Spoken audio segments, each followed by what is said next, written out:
제일 큰 건 코로나인 것 같아요. 하루에 뭐 1000명씩 최근에 이제 계속 나오고 있는 상황이고, 후진국들하고 우리하고 차이가 뭔가, 그게 하나 더.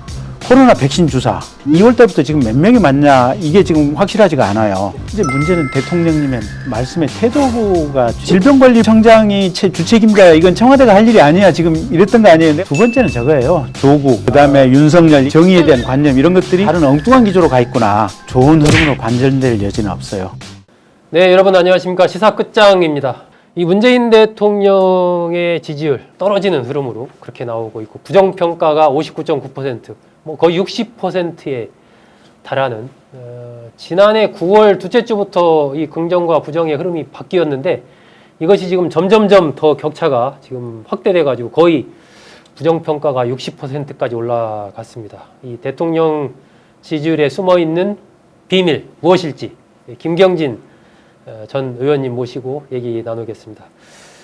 김 의원님, 이 대통령 지지율이 36.6%, 이게 뭐 굉장히 지지율의 이 하락 속도가 9월 둘째 주 정도 비교해 보면 거의 뭐 20% 가까이 이렇게 되고 있고, 부정평가도 지금 60%까지 올라갔단 말입니다.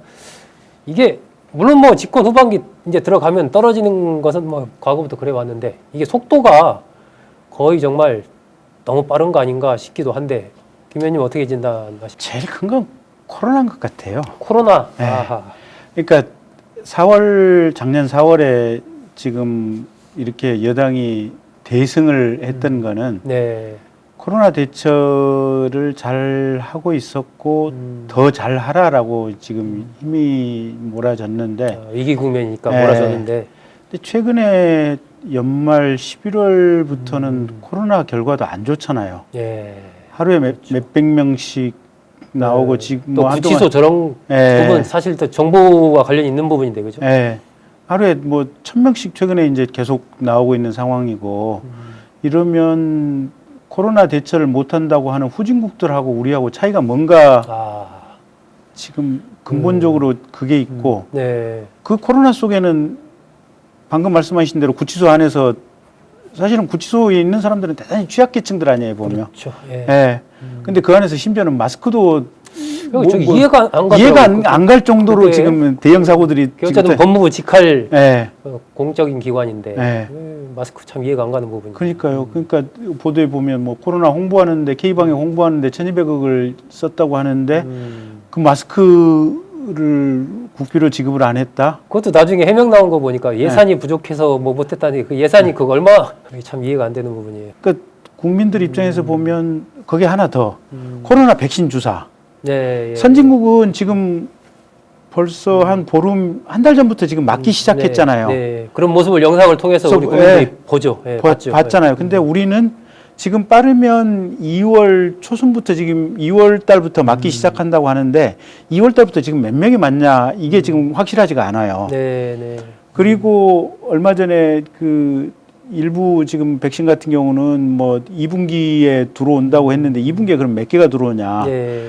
이 3,500만 명이 맞는 타이밍이 언제냐. 근데 아무도 몰라요, 지금 보면. 네, 예. 아무도 모르고 아무도 얘기를 안 해주고. 근데 이제 문제는 대통령님의 말씀의 태도가 최근에 뭐냐면, 네.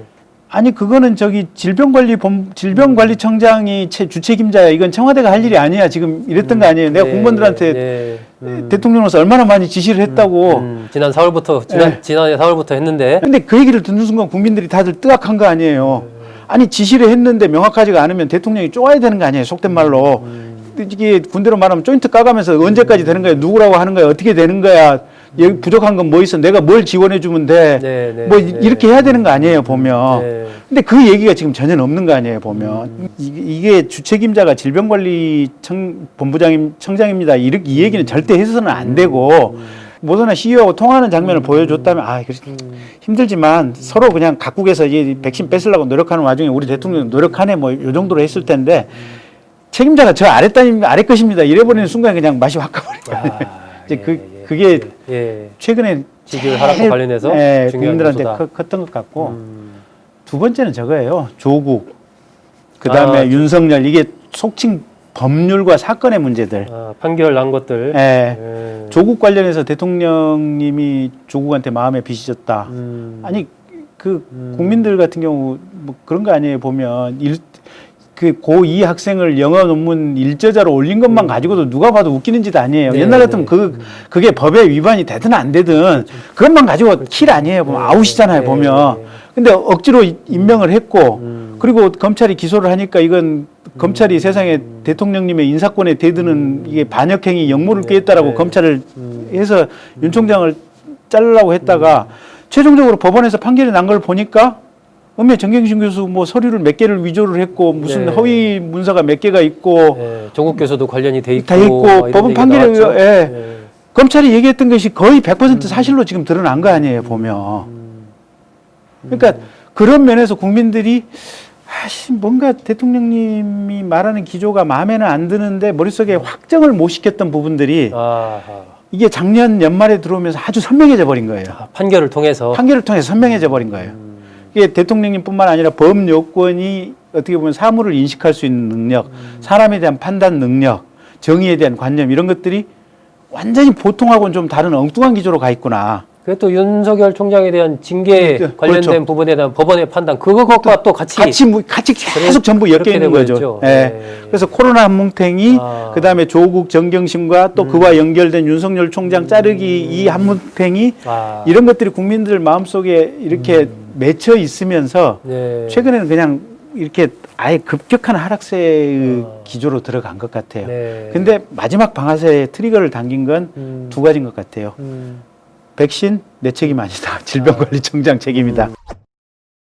이번 그 리얼미터가 YTN 의뢰로 지난달 28일부터 31일까지 실시한 조사 결과 보면은 이제 문재인 대통령에 대한 부정평가가 높아진, 어디서 높아졌나 뭐 이런 것들이 나왔는데 그 중에 이제 호남권에서 4.4%포인트가 높아졌고요. 네. 진보층에서 7.6%포인트가 높아졌어요. 네. 이게 뭐 이제 호남권과 진보층이 같이 이렇게 연루되어 있을 수도 있는데 이걸 어떻게 봐야 될까요? 이 진보층에서 부정평가가 7.6% 그럼 많이 높아진 건데. 그러니까 아까 말씀드린 조국 정경심 교수 사건 진행 예. 아마 그 판결도 상당한 영향을 미치지 않았을까 싶어요. 예. 그러니까 저도 지금 이제 원래 지역구가 지금 광주 북구였잖아요. 네네. 내가 검사를 해왔던 인생의 경험에 비춰보면 절대로 공직자나 검사가 허투루 뭘 할 수가 없어요. 물론 네. 검사 중에서도 이상한 검사 있고 대강하는 게 있긴 있지만 아주 극소수죠. 네, 평균적인 검찰의 업무에 접하는 태도를 보면 대단히 꼼꼼하고 대단히 치밀하고 대단히 증거가 있으니까 기소를 해요 보면. 사람이 벌 주는 건데. 네. 근데 어쨌든 그런 평균적인 상황 속에 있다고 보면 이건 검찰이 기소를 했으면 유죄가 나올 확률이 저는 95%가 넘는다는 전제하에서 평론을 하고 얘기를 하고 네. 판단을 하는데 민주당 특히 호남 쪽에서는 안 믿어요 근본적으로. 조국 교수가 그러니까 이제 검찰 개혁을 조국 법무부 장관을 통해서 하려고 하니까 검찰이 검찰 개혁을 못하게 하기 위해서 이 사건을 어거지로 검찰이 만들어서 기소를 했다. 네. 이렇게 계속해서 민주당이 주장을 해왔고 네. 그 주장을 그대로 진보 진영도 그렇고 호남 쪽도 그렇고 맹신을 한 국민들이 대단히 많았어요 보면. 네. 그 믿다 100% 맹신하고 믿고 왔는데 정경심 교수에 대한 판결을 보니까 법원의 판결은 확신에 가득 차서 이거는 위조, 뭐 허위, 이렇게 다 얘기를 하고 있잖아요 보면. 죄질이 불량하다, 반성도 안 한다, 인정도 안 하고 방탄도 안 한다 이렇게까지 얘기했어요. 네. 지금 어쨌든 이렇게 빠르게 하락하는 대통령 지지율이나 이 부정평가 이것이 좀 뭐 앞으로 흐름이 또 어떻게 될까요? 좋은 흐름으로 반전될 여지는 없어요. 쉽지 않다. 네. 그러니까 그런 어떤 구체적인 사안에 대한, 그러니까 정경심 교수 이 사안에 대해서 잘못된, 물론 이제 항소심 대법원도 있으니까 또 이 판결이 어떻게 될지 몰라요. 네네. 뭐 그런 여지는 만약에 이 1심 판결이 맞다면 민주당이 가지고 있었던 관점이나 뭐 이런 것들은 다 틀렸던 거 아니에요 보면. 네네. 틀렸던 건데 아까 얘기했던 대로 지금 민주당은 작년 봄에 선거에서 대승을 거두고 나서 본인들이 생각하는 정의, 본인들이 생각하는 제도 개혁이라는 거 이번 기회에 깡그리 밀어붙여야 된다고 정말로 세게 밀어붙였잖아요 보면. 예. 근데 중도층에 있는 국민들은 이걸 오만이라고 인식을 했었잖아요. 근데 여전히 아까 말씀드린 대로 이게 이 기조가 안 바뀔 가능성이 없어요. 예. 그러면 예.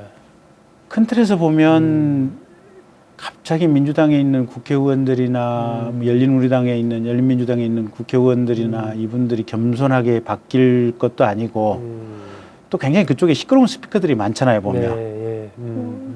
그런 스피커들이 말씀을 절제할 리도 없을 것이고 그러면 보수 언론이나 반대쪽에 있는 언론에서는 이쪽에 시끄러운 그리고 중도층 국민들의 마음에 반하는 이쪽 시끄러운 스피커들이 뭔가 얘기를 하면 증폭시켜 줄 거란 말이에요 예, 보면. 예. 그래서 절대로 이게 반전의 계기가 쉽지가 않아요. 그렇다고 그러면 이 시끄러운 열린우리당 쪽을 완전히 분리해서 갈 거냐? 제가 볼 땐 그것도 어렵다. 어려워요 보면. 어려워요. 네, 현재 문 대통령의 지지율 36.6%는 이명박 전 대통령 지지율과 뭐 비슷한 흐름입니다. 노무현 전 대통령이나 박근혜 전 대통령보다는 좀 높은 편인데 이명박 전 대통령과 비슷한 흐름인데 현재 이 하락세가 상당히 빠르다. 이것이 과연 앞으로 어떻게 펼쳐질지 여기서 조금 더 하락하게 되면은 상당히 이제 문 대통령으로서는 국정 운영에 있어서 키를 잡고 가기가 쉽지 않은 또 그런 상황이 올 수도 있지 않나 하는 생각도 듭니다. 오늘 김경진 전 의원과 여러 가지 이슈에 대해서 얘기 나눴습니다. 김 의원님 수고하셨습니다. 고맙습니다.